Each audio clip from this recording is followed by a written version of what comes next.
Hey everyone, Jill here. Welcome back to Whispering Willow Farm.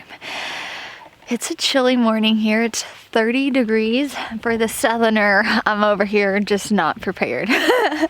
But Nathan and our friend Sean are dispatching one of our hogs right now, and I am out here in our squash patch harvesting the rest of our squash. So yesterday I came out here, I harvested all of our butternut and honey nut varieties because I knew that our first frost, our first real frost, we kind of had a fake frost a few weeks ago, a bit premature, but this I knew we were going to have a frost consecutively for the next several days. And so I harvested all of the honey nut and butternut squashes that I could yesterday, and then I ran out of daylight. So I have all my spaghetti squashes that I still need to harvest. Now, it kind of looks like a squash graveyard back here. All of the plants are dead. Squash is not a frost hardy vegetable to grow, but I knew that if I could get these today, yes, it was below freezing right now, but I knew that this one freeze wouldn't damage them enough to where they wouldn't store properly. However, if you haven't experienced your first frost yet and you do have some winter squashes growing, you definitely want to harvest those before it gets consecutively down, because it begins to affect the skin, which then affects how long that they store for. So I am going to quickly harvest these as fast as I can because I have a ever-growing list of homestead chores I need to get done today, along with Nathan. So let's go through, harvest some of these spaghetti squashes, and get back inside where it's a bit warmer.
Friends, I made it in with my harvest. Have it all just kind of displayed on the counter or the table here, if you will, and I'm gonna make a cup of coffee. Then we're gonna come back and weigh all of this. If you've caught previous vlogs, I really kind of walk through my systems of growing food. I'm very detailed on the varieties that I'm growing and what they yielded. That way I can know moving forward in the new season if I want to continue growing that variety or maybe try a new one. And so everything on our farm is super intentional. It's really thought through. We don't just plant a seed and hope that it sprouts, although usually it will. for us because we are growing really intensively, right? Like we are trying to grow the bulk of our family's food and just to be more self-sufficient. It's something that we really strive to do.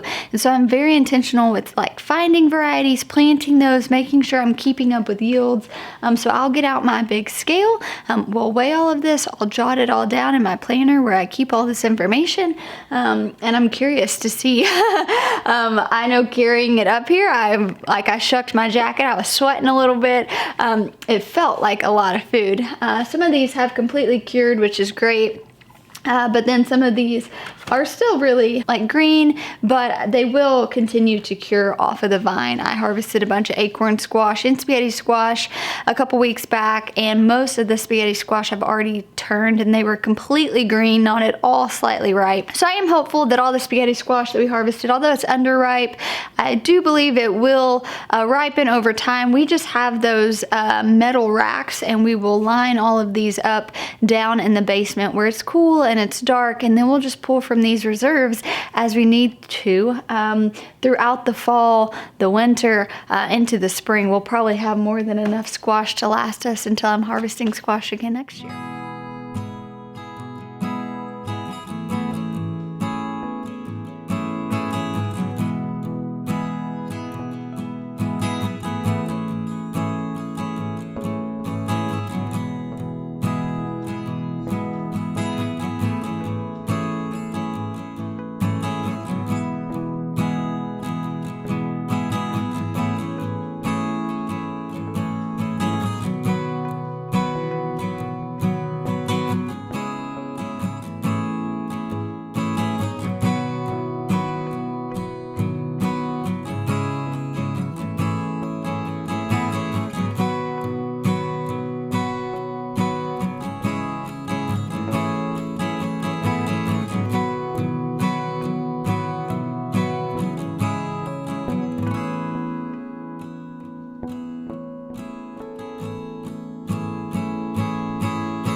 right, you guys, Nathan and I just got done weighing all of our acorn, spaghetti squash, and honey nut butternut squashes. And so I do this with all the crops I grow. I keep a clipboard and a notebook out in the high tunnel because some of the things I just harvest in the high tunnel and I'll weigh it. But big things like this, I just keep, I open up a note on my phone and I keep it in here. So we are going to... A running tally, yes. So we're gonna add up essentially how much winter squash we grew. So I've got 8 pounds and 6 ounces.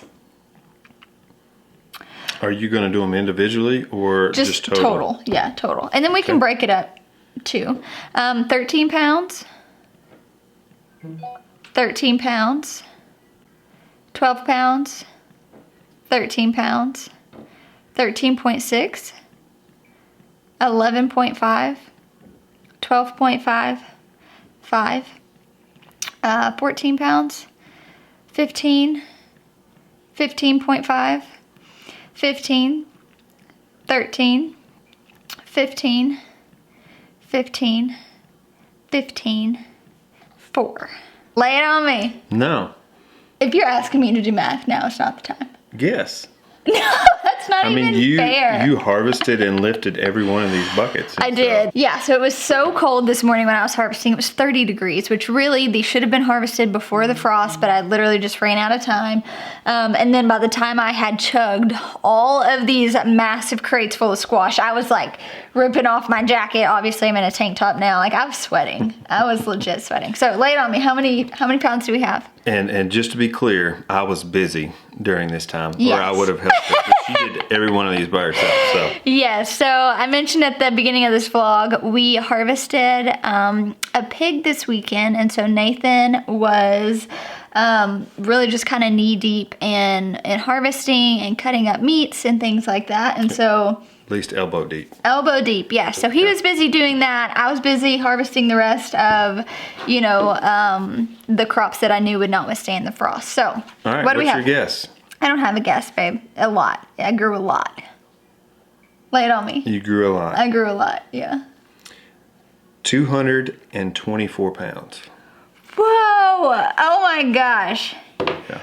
So, it would be fun if we got on the Kroger app and looked up organic squash and figured out how much money I just grew in squash. That's a great idea. We'll do that. We'll throw it on the other vlog. But what we really want to talk to you guys about today, 224 pounds. Like, that's a lot. That's so much. But the truth is, I could have never harvested over 200 pounds of squash if I had not been intentional months ago. And so that's really what we want to talk to you guys about today. And anytime it's a harvest day on our farm, particularly with animals, we feel that, right? Like, there was a moment, like yesterday, Nathan was very sad. The animals are his thing on our homestead. And it's heavy and it's sad, but we do it because we strive for this intentional self-sustaining lifestyle. And that takes, you know, picking out our breeds. It takes knowing when we're going to harvest them so we can gauge how much food we're going to have in the slower months. That takes me back in the summer, starting these squash seeds, sowing them out, knowing that I was going to have this to last me until, you know, next summer. So really, we just kind of want to talk to you guys about how you can intentionally provide food for your family, right? This is a way that we're kind of maxing out our small space. And to a lot of homesteaders and farmers, you may not be dealing with acres and acres and acres, but if you're intentional with what you're doing, the animals that you're raising, the food that you're growing, I do believe that you can max out a tiny space really efficiently. I talk about this super in depth in my book, The Tiny But Mighty Farm, but it takes being intentional. It takes getting that pen and notepad, knowing the varieties that are going to provide the most amount of food. And so this was just literally 50 different plants that I made sure I chose hybrid varieties because I knew that we were going to be very reliant on this. I also knew that I was going to be doing all of the holiday cooking. So Thanksgiving and Christmas are going to be done at our house. I'm going to be cooking for those, so I knew not only do I need enough to get our family through the winter and the spring and until I'm growing squash again next summer, I was also going to have to take into account that I would be using up more of these than I usually would for these holiday, you know, bakings as well. Plus, we host almost at least 2 weekends a month. We do. At least 2 weekends a month we host friends, family, whatever. And so we're always cooking extra. We are. And so it's important because I don't want to always have to go to the store. Matter of fact, I rarely want to have to go to the store. I want to be able to go into my backyard. I want to go to my pantry and pull from my reserves. But you're not able to do that unless you sit down, you plan, you're intentional with what you're growing, you're figuring out what your family eats. And that's really what Nathan and I do. We sit down, we say, hey, what's the animal protein that we're eating the most of? And for us, it was pork. And so we knew that we wanted to put a massive emphasis on raising pigs on our homestead. Pork and beef, we just don't have the space for beef. Right. Yeah. So for me, it's figuring out, what do I want to cook? What do my kids enjoy eating? What is something that I can take one plant and it has so many... it's just super versatile, right? And with the squash, you can have butternut squash, you can roast that, you can puree it down into a soup. Like, there are so many different options just with the squash alone for versatility. We can make little wedges and act like it's a protein. We can make it into soups. We can roast it. We can saute it. We're going to freeze dry it and turn it into a powder. And that way, if you just need butternut squash flavoring, we can add that to whatever. There's so many things you can do with it. And so I really encourage you guys, if you're on this quest of intentionality and really trying to max out your homestead and the food that you're providing yourself, you're gonna have to sit down and think through these things. It wasn't by happenstance that I harvested over 200 pounds of squash, right? Yep. It took time, me sitting down with my pen and notepad, going through varieties, figuring out what the yield was, knowing that I had a way to store these things. But I do believe that if you're intentional with this and you put the pen to notepad, you figure out, what it is that you eat a lot of, figure out what's in your reserves. It's just gonna set you up for success. I know that when I really kind of dug my heels in, if you will, and decided, no, I'm going to create a plan. I'm going to work smarter and not harder. And for many years, I did that in reverse. I was like, no, I'm going to do this. And the great thing, this squash, I planted it. I have not touched this squash at all. It was weed infested. There were weeds. Nathan would occasionally go throw a sprinkler on it. It only got watered primarily by Mother Nature. Yep. It was very hands-off, and that's something else to find those good storage crops that you can be hands-off with. Potatoes, a great one. Garlic's a great one. Onions, you plant them, you mulch them, and you kind of just walk away until it's time to harvest. And that's great because then I can take my time and really kind of focus it on the more labor-intensive, time-intensive crops that I'm growing that need a bit more attention. They need to be pruned more often. They need to have a trellis, system put in place. But I do firmly believe you can max out your tiny space. You can grow a lot of food, provide a lot of food for your family with very, very little space if you're just intentional on the front end. That's right. Baby, you're so smart. Thank you. All right, friends. Well, thank you for hanging out with us today as we harvested squash, weighed squash. Now we have got to get really busy trekking all of these downstairs in our basement, sticking these. We have these wire racks, which is what we're going to be putting them all on. And essentially, our basement is now going to be our grocery store for the next few months. But thank you guys for hanging out with me. I hope that you are encouraged by this. Instead of looking at this and saying, oh man, my squash didn't do anything this year. Oh, bummer, I wish I could grow this amount of food. Take this as that kind of push of encouragement of, hey, you can easily execute this on hardly any land if you are intentional with what you're doing. And that's varieties you're growing, systems you put in place. You have to have a plan. And if you execute that plan, it will always deliver. And so I hope you find this encouraging that if our family can do this, you 1000% can do it. Absolutely. And we're rooting for you guys. We want to highlight these small scale growers, these small homesteads that aren't a lot of acreage, but they're doing it really efficiently and they're growing a lot of food compared to, people on a much larger space. Yeah, and something I'd kind of like to add on to that is, try it. And if you get way more food than you need, find family, find friends, and barter. Say, hey, I'll give you 15 pounds of butternut squash. Hit me with whatever you've got, so I love bartering. We actually do that often. So our friend who helped Nathan harvest the pig today, they kind of worked out a deal that we would give him half of the hog if he helped with the harvesting process. And then he paid for half of what it cost us to raise her. Yep. And then instead of Nathan doing it by himself, wearing himself out all week, they went in, they tag teamed it, and it works out well. So know that you don't have to have that full weight. I really think that that's one of the value of building community community is that you'd be surprised the people who are interested in what you're doing, and you might have the value of growing food, but they might have the value of knowing how to ferment that food. You're like, well, I'll grow you this and I'll give you some and you can ferment it and bring it back to me, or whatever that system might look like. But be encouraged, you guys. We promise you can grow food. But thank you all for hanging out with us today. Bye, guys. We'll talk to you soon.